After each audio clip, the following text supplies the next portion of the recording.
Salut Corentin, très honoré de t'avoir ici. Tu es l'homme des DAO, je vais t'appeler comme ça pendant toute l'interview.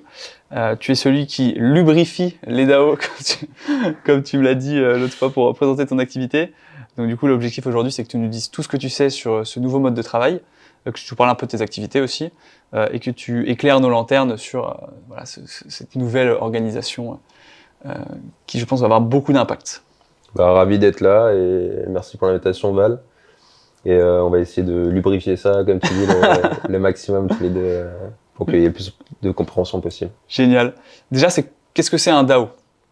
Alors un DAO, c'est un acronyme qui veut dire Organisation décentralisée et autonome. C'est un petit peu l'entreprise 2.0. En général, on dit que l'entreprise a été créée pour organiser l'ère industrielle et que le DAO a été créé pour organiser l'ère Internet. Il faut imaginer la DAO comme des gens qui se connaissent pas, qui ont une passion commune et qui décident de monter un projet ensemble. Un projet hiérarchie flat, donc sans aucune hiérarchie, personne n'est le boss de personne. Ok, c'est un peu une association, mais version blockchain, quoi. C'est ça. Ok. Et du coup, toi, tu commences à t'intéresser quand au DAO? Je commence à m'intéresser au DAO assez tôt, donc je suis arrivé dans la blockchain en 2016. Comme je l'ai dit tout à l'heure, dans un but plutôt spéculatif au début. Et très vite, j'ai été attiré par ce nouveau mode de pensée, cette philosophie qu'il y a derrière les DAO, qui essaye de réorganiser l'entreprise et d'amener des gens qui se connaissent pas et qui sont dans des endroits différents, avec des skill sets, des connaissances et des talents différents à travailler ensemble. Et donc, je m'y intéresse dès 2017. Ok, c'est assez tôt. Il n'y avait pas beaucoup de DAO à l'époque. Alors, la première itération du DAO, ça a été en 2016 avec The DAO, qui est un DAO d'investissement.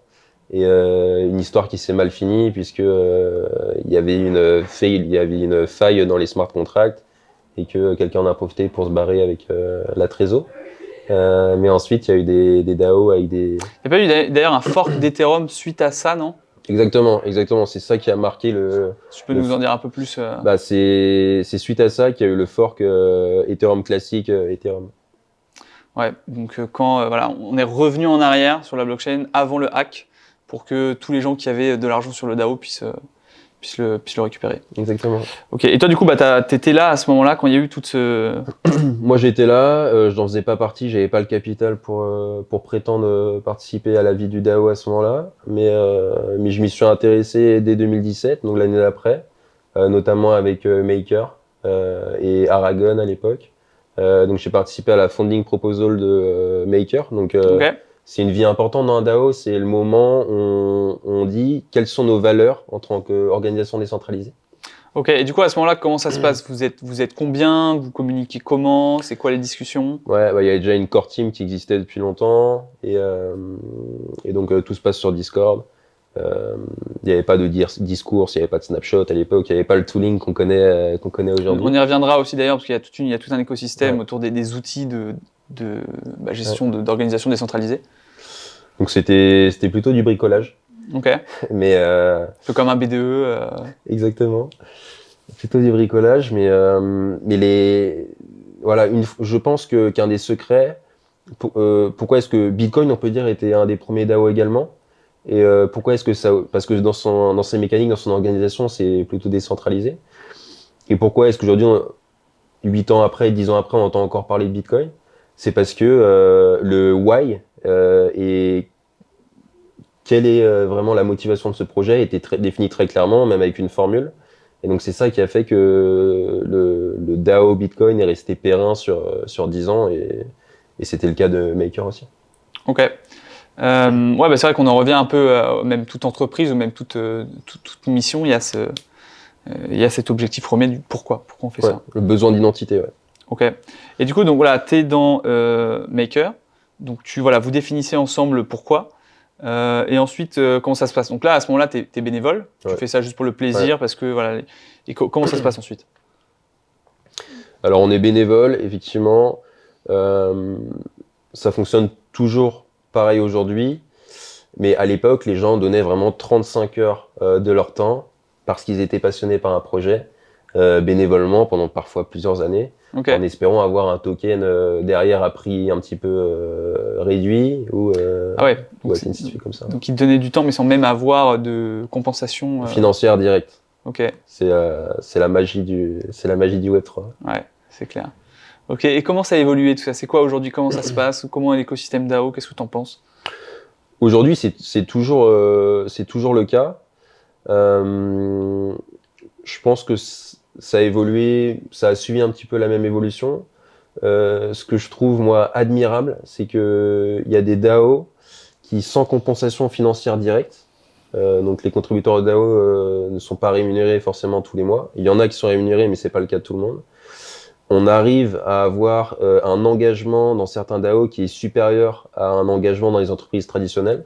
Ok. Parce que le Sachant why est bien défini. parce que le why est bien défini, que les gens sont investis pour la cause du DAO et qui sont passionnés par la cause de cette entreprise-là. Et là où on assiste à un désengagement depuis le Covid, encore plus ça s'est accéléré dans les entreprises traditionnelles. Et on size le désengagement des collaborateurs des entreprises classiques à 14 000, c'est un coût de 14 000 euros par an pour les entreprises classiques. On voit plutôt l'effet inverse dans les DAO, alors qu'ils n'ont pas d'happiness manager, ils n'ont pas tout ce qu'on peut avoir dans l'entreprise classique, donc c'est plutôt un succès de ce côté-là. Ok, d'accord. Donc la mission fédère les gens beaucoup plus que les entreprises, quoi. L'entreprise traditionnelle, ça reste quand même un engagement qui est très mince. C'était l'objectif de ma boîte précédente. Il y a un contributeur sur 100 qui participe activement à un DAO, Ok. au DAO. Donc, C'est-à-dire parmi les token holders. parmi les token holders, exactement. Donc sur un DAO de la taille d'Uniswap qui a 300 000 token holders, c'est 3000 personnes qui participent au vote, donc on est loin même des 10%. Ok, mais du coup, est-ce que ceux qui participent au vote sont pas des hardcore, pas gamers, mais tu vois, c'est pas des gens qui vont vraiment s'investir à fond Alors ils s'investissent vraiment à fond, ce sont des gens qui comptent par leurs heures effectivement et qui sont corps et âme dans le projet. Ok. Et on fait quoi? On fait quoi dans un DAO? Alors, on peut faire plein de choses dans un DAO. On peut faire du community management, du marketing, du dev. La puissance d'un DAO, c'est dès qu'ils ont besoin d'une ressource, ils peuvent aller la chercher parmi leurs contributeurs. Donc, ça peut être un expert en Google Ads, ça peut être quelqu'un qui va leur filmer un teaser, etc. Et donc, on peut faire tout un tas de choses. Les rôles qui sont les plus représentés, c'est celui de community manager. En deux, il y a le rôle de coordinateur qui est très important dans un DAO, vu qu'il y a besoin de monde pour structurer. C'est chef de cette projet un organisation. peu, c'est ça? C'est ça, c'est un peu comme du PMO aujourd'hui en conseil. Ok. Et derrière, on a les devs et voilà. Ok, donc qui permettent au DAO d'avancer et au protocole Ouais. de perdurer.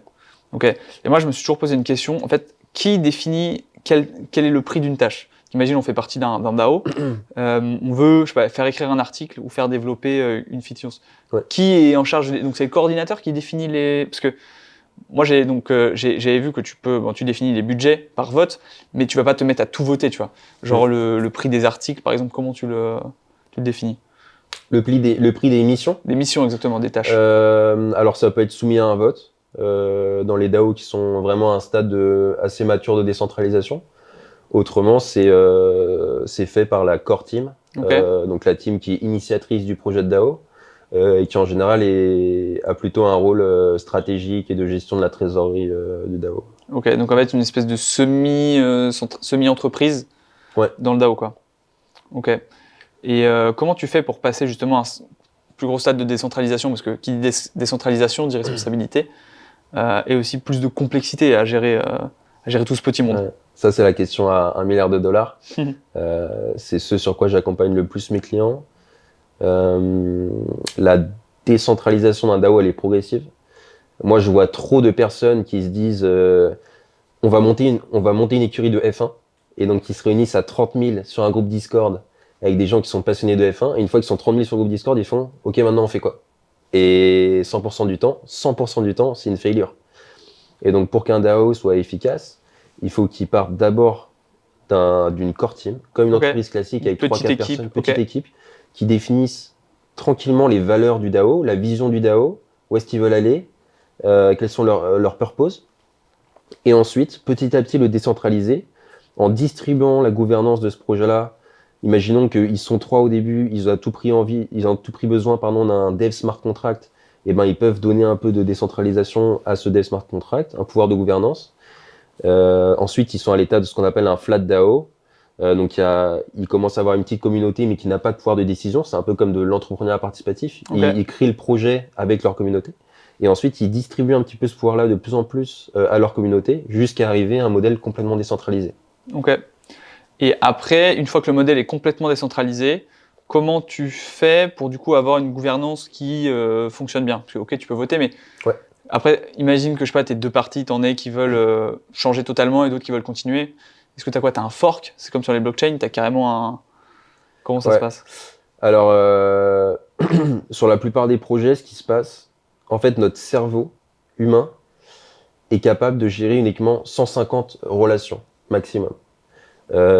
Sur un DAO, quand au bout d'un moment il y a 2000, 3000 personnes, c'est impossible pour les coordinateurs qui sont censés organiser les gens entre eux d'organiser 3000 personnes. Donc ce qui se passe, c'est qu'il y a des sub-DAO qui se forment au sein du DAO, qui peuvent être des entités du DAO avec des pensées un petit peu différentes, Ok, ou souvent ce qui se passe, ce sont des projets différents du DAO. ok, Typiquement, je dis n'importe quoi, un DAO qui voudrait être un game studio, un peu comme Voodoo mais en décentralisé, ils veulent créer des jeux pour mobile. Et ben chaque sub-DAO de 150 personnes serait un projet avec sa propre trésorerie pour créer un jeu mobile. ok. Et donc c'est une manière pour un DAO de fonctionner malgré parfois des avis divergents, des priorités différentes. Et ça fonctionne très bien. Ok, d'accord. Et après, comment la core team, enfin comment un peu le chapeau, la tête fait pour coordonner ces sub DAO? Ouais. Alors, Est-ce que tu commences à avoir aussi des middle managers ouais, ou... exactement. Ok, Du coup, le terme manager est prohibé. bien sûr, On dit coordinateur. coordinateur. À la tête de ce sub-DAO, il y a un coordinateur qui va reporter à la core team, qui est en charge de la stratégie du DAO. Et l'ensemble de ces coordinateurs de sub-DAO font le lien entre chaque projet et la core team qui gère la trésorerie globale du DAO. Ok. Et comment tu fais, parce que du coup, plus ça grossit, plus ça devient une grosse machine, Mm. comment tu fais pour qu'en fait le DAO se transforme pas en entreprise corporate, ce que ne veulent pas tous les gens qui font partie de ces DAO? Alors, bah, ça, c'est pas une question facile à laquelle répondre.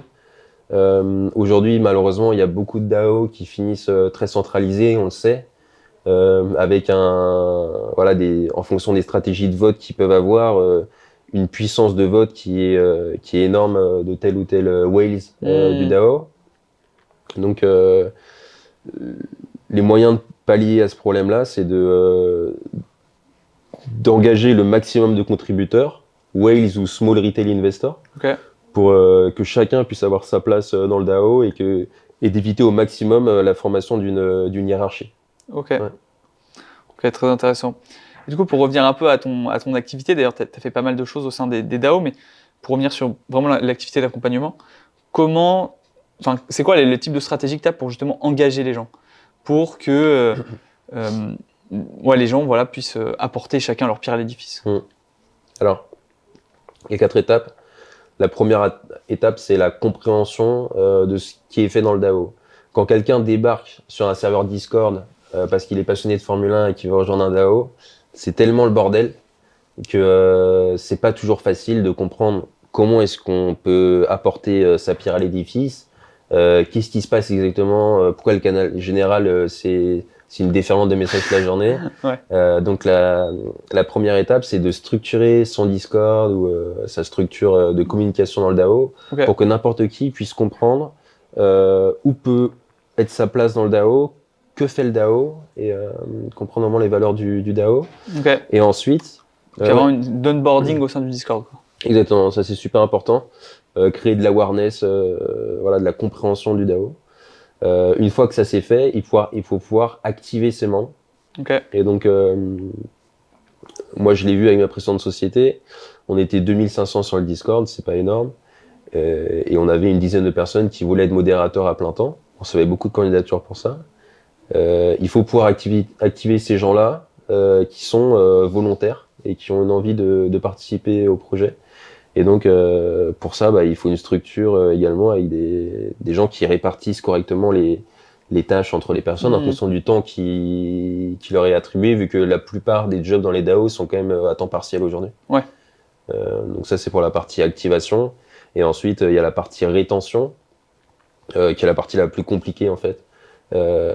Comment faire en bear market, comment faire quand le projet devient trop énorme et que les gens se sentent plus impliqués, pour que les gens continuent à croire au DAO et continuent à s'investir. Et donc il y a toute une flopée d'outils aujourd'hui qui existent et qui permettent très bien de créer de l'engagement. Je peux en citer quelques-uns. Il y a Coordinape qui permet de Coordinape, ouais, okay. Qui est un très bon outil qui permet que je conseille à tous les créateurs d'un DAO, qui permet vraiment de donner du rating aux gens qui sont apporteurs de valeur au sein du DAO. Okay. On peut même les airdrop. Donc ça c'est super. Et après il y a tous les systèmes de gamification comme Crew3 qui est un super projet français en plus, Cocorico, donc qui permet de créer aussi de l'engagement au sein du DAO par des systèmes de quêtes et d'expérience que gagnent les membres en faisant telle ou telle action. Et voilà. Ok, ça fait déjà un large panel. Et attends, toi, donc ta précédente société, ouais. Est-ce que tu peux nous en dire un peu plus ? Oui, bien sûr. Dans la précédente société, c'est une boîte qui a vécu 9 mois, que j'ai montée en janvier 2022 avec deux de mes meilleurs potes, qui étaient dans l'écosystème depuis très longtemps aussi. Et c'était une solution qui visait à booster justement par la gamification l'engagement dans les DAO. Okay. Et on a eu une forte traction assez rapidement parce qu'on était les seuls et les premiers à apporter une valeur et une solution de cette forme-là à ce problème. C'est un marché de 10 milliards de dollars, les DAO. Seulement une personne sur 100 qui participe au DAO, on voit que c'est ridicule. Donc ça pourrait être un marché qui évolue 10x demain.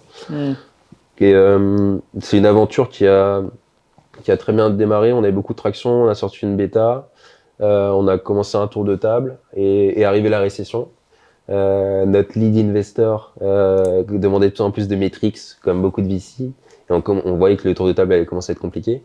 En même temps, l'espace s'est rempli. Il y a eu une dizaine d'acteurs qui ont fait des solutions similaires à la nôtre, dont deux titans du Web 2, Gazortown et Work Nature pour pas les nommer, qui ont fait une solution très similaire.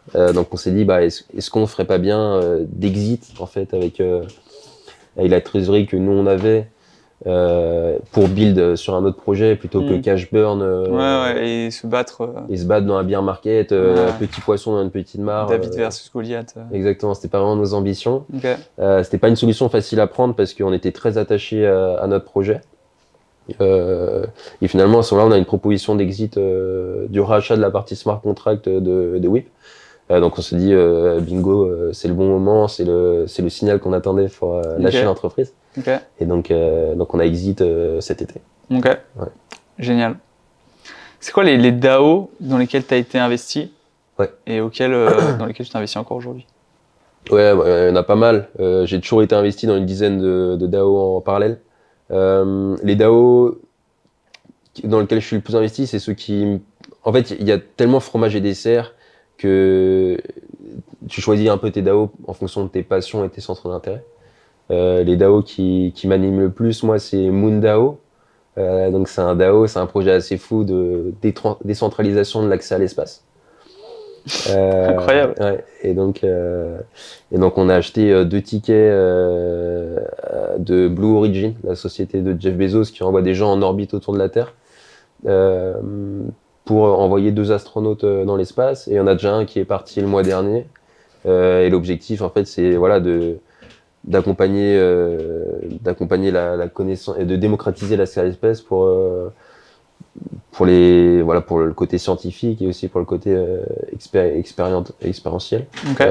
Et après un autre DAO que j'aime bien aussi parce que c'est un DAO où l'incentivization, donc la reward, c'est pas financier, c'est du développement personnel, c'est Moshi DAO. J'en parle souvent, Moshi DAO exceptionnel. Le goal de ce DAO là, c'est quand on a un objectif personnel, se mettre à la méditation 1 heure par jour, faire un 5 km tous les jours, Mettre ses coins sur un ledger.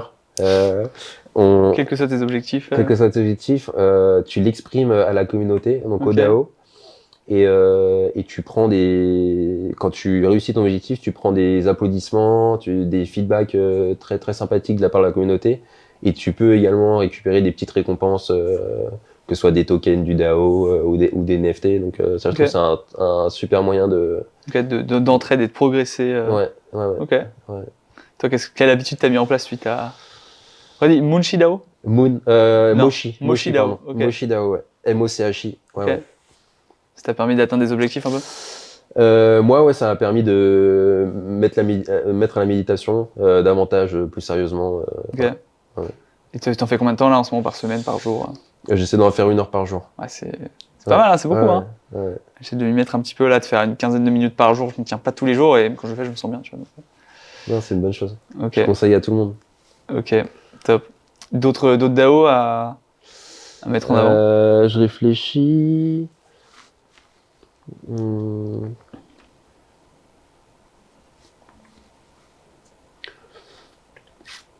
Ok, c'est les gros DAO que tu as poussés qui t'intéressent. C'est marrant parce que tu vois, je m'attendais à avoir des gros DAO, mais en fait, du coup, c'est plus des petits DAO, j'ai Ouais, l'impression. tout à fait. Enfin, je veux dire, tous les DAO ont des missions qui sont très bien. Mais effectivement, c'est par leur spécificité et peut-être le fait qu'on soit en petit comité aussi, qu'il y a une Non, c'est proximité clair. avec les autres membres que j'aime Ouais. bien ces DAO-là. Ouais. Ouais, tu as dû te faire un bon réseau avec justement ces petits groupes un peu de doji. Ouais. Après, c'est assez ouvert à tous. Il y a des blockchains non natives aussi, des gens qui sont là depuis pas super longtemps, donc vous êtes les bienvenus. Vous êtes les bienvenus. Ok, et comment on intègre, enfin, c'est quoi un peu le process par lequel tu passes pour commencer à intégrer un DAO, tu vois? C'est quoi les Ouais. premières étapes quand, je sais pas, tu es dans la blockchain depuis un petit moment et tu veux commencer à t'intéresser au DAO? Alors, c'est un petit peu comme quand tu vas t'inscrire à un club de sport ou à une compagnie de théâtre. Tu pousses la porte et donc là, tu rentres dans le Discord, tu te présentes. Et en général, il y a des coordinateurs dans les DAO qui sont bien structurés et où les gens sont animés par le DAO. Il y a forcément quelqu'un qui va te prendre par la main, qui va Ok, te présenter aux autres. ok, Tu vas pouvoir, pendant une IMA ou un talk sur le Discord, expliquer quelles sont tes compétences, comment est-ce que tu peux participer à la vie du DAO. Et ça se fait plutôt très bien. ok. Et tu partageais aussi là sur LinkedIn une super étude là que j'ai lue où tu parlais justement de la rémunération des gens dans les DAO. Mm. Alors, chose assez folle, les gens travaillent et gagnent leur salaire principal Ouais. dans les DAO. Est-ce que tu peux nous en dire un peu plus là-dessus? Enfin, je trouve ça fou, tu vois, Ouais. que les mecs qui gagnent, je sais plus, 5 000, 7 000, 8 000, des fois Ouais. plus par mois, tu vois. Ouais, bah non, c'est réel. C'est sûr que quand on parle d'être contributeur dans un DAO, les gens pensent que c'est toujours bénévole et que c'est forcément non rémunéré. Aujourd'hui, effectivement, je crois que c'est 12% des contributeurs DAO qui gagnent plus de 10 000 dollars par mois. Euh, Moi, je trouve ça normal. Tu vois, dans un monde où la moitié des Américains sont freelance. La moitié des Américains sont Ouais, freelance. ouais, ouais. J'ai plus la source, mais j'ai lu ça quelque part. J'espère que c'est vrai. Et du coup, c'est un petit peu dans cette même veine où les Ok. gens, parce qu'ils sont animés par un projet, vont se consacrer à un projet. Ils sont rewardés par ça parce que ça apporte vraiment de la valeur au projet.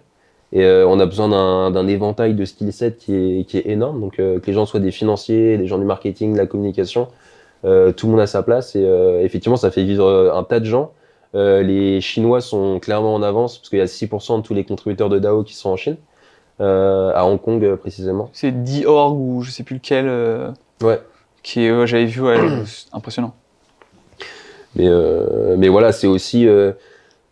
En fait, pour moi, je veux pas critiquer ce que sont les NFT à l'heure actuelle, c'est encore du balbutiement, mais le fonctionnement des DAO aujourd'hui est ce qui se rapproche le plus de la philosophie primaire du Web3, décentraliser la connaissance, décentraliser le partage et le travail.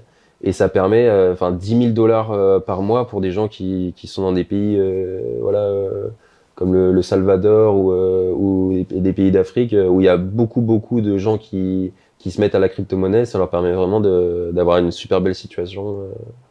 Ouais, Donc ça, c'est chouette. C'est clair. D'ailleurs, les contributeurs de DAO, la majorité ne sont pas dans des pays développés. Exactement. Ce que j'ai cru voir sur ton... Exactement, 100%. Ah ouais, j'ai pas la stat et les figures exactes de ça, mais nous, on a la chance, effectivement, d'avoir des structures et des entreprises et de pas avoir trop de pénurie, même si voilà, il y a une énorme crise en ce moment. Dans des pays où le taux de chômage est super élevé, c'est un super moyen de trouver du travail. Ok. C'est quoi la taille idéale pour un DAO? C'est une bonne question. Beaucoup de gens se posent cette question-là. Je pense que tu peux avoir un DAO de 10 personnes ou un DAO avec 300 000 personnes, on l'a vu avec Uniswap. Ça dépend vraiment de l'aim et du besoin du DAO. Si moi je suis juste passionné d'Harry Potter et que j'ai besoin d'échanger sur Harry Potter et de échanger des bouquins d'Harry Potter avec mes potes, on peut faire un DAO qui fonctionne très bien à 10. Par contre, si j'ai besoin de beaucoup de devs, c'est un produit super compliqué comme Uniswap, un DEX, là on peut être jusqu'à des centaines de milliers de personnes facilement. Et pour me faire un peu l'avocat du diable, est-ce que c'est pas un peu utopique de vouloir décentraliser la gouvernance quand on est des centaines de milliers? Wow. Désolé pour celle-là. T'inquiète. Ça c'est une très bonne question. Le risque quand on est des centaines de milliers, comme je disais tout à l'heure, c'est qu'il y a une forme de hiérarchie. On l'a vu avec la curve War, c'est que les gens en fait s'achetaient leur droit de vote. Je veux bien que tu rappelles cette histoire. Donc la curve War, c'est le fait qu'il y avait des gens qui avaient des intérêts énormes dans certains DAO financiers, et du coup pour que leur proposition la proposition de vote qu'ils ont émis eux ou qui les intéressait passe dans le bon sens. Ils achetaient à des gens qui étaient juste là pour le côté spéculatif leur droit de vote. Donc ils achetaient pas les tokens, ils achetaient les droits de vote associés. Ouais, associés, voilà. Ok. Et en fait, ils gonflaient comme ça leur pouvoir de vote et ça donnait des solutions, ça donnait des situations en fait où ça devenait complètement une dictature les DAO. Ils ont ramené le lobbying version hardcore. Il y a des solutions pour pallier à ça aujourd'hui. La majorité des DAO aujourd'hui, ils fonctionnent sous quorum voting. C'est le système de vote. C'est-à-dire qu'il y a une proposition. Est-ce que moi, je dois être payé en tant que contributeur de DAO? Oui, non. Le quorum voting, ça veut dire que si il y a soit 50% ou 60% des gens qui ont voté la proposition, elle passe. Sinon, elle passe pas. Et les solutions pour faire face à cette curve War, c'est notamment de faire du conviction voting. Le conviction voting, c'est le fait que plus quelqu'un participe tôt à une proposition de vote. Moi, je suis un small retail holder, j'ai que 1000 balles sur le DAO et je suis très intéressé par telle ou telle proposition de vote.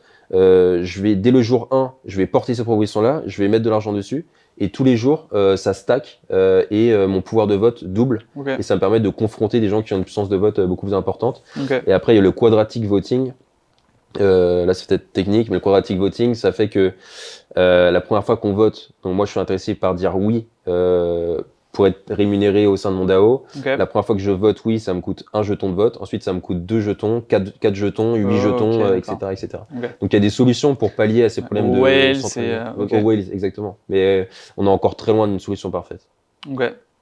En tout cas, c'est super intéressant. Je trouve déjà que ça fonctionne, parce qu'il y a des cas d'usage, il y a énormément de protocoles qui apportent de la valeur. Comme tu dis, ça vaut combien de milliards le marché? 10 milliards 10 milliards de dollars global.